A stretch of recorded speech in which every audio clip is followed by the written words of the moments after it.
As the 2024 general elections approach, Finance Minister Nirmala Sitharaman will be presenting the Interim Budget 2024 on February 1, 2024 at 11 am.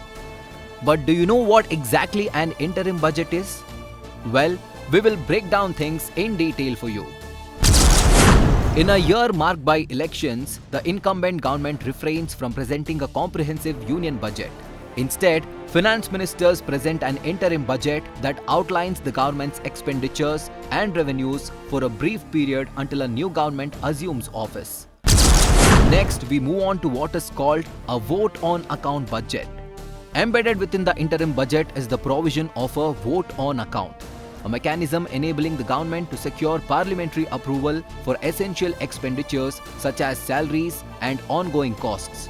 This approval, however, excludes significant policy changes or the initiation of new long-term projects which are typically addressed in the complete budget post-general elections.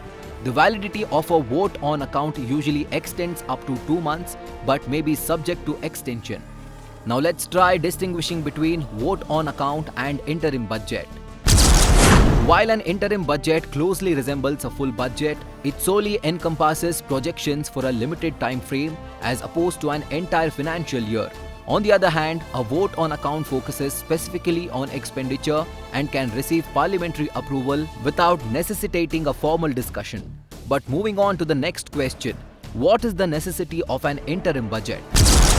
While there is no constitutional mandate for an interim budget, it has evolved into a customary practice for outgoing governments preceding elections. As an alternative, a ruling government may opt for the vote on account provision to secure funds for necessary expenses instead of presenting a comprehensive interim budget.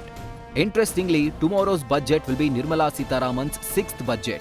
With this, she will have a tie with former Prime Minister Morarji Desai.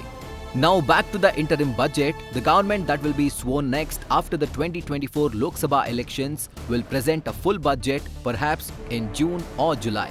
A NewsFirst Prime report.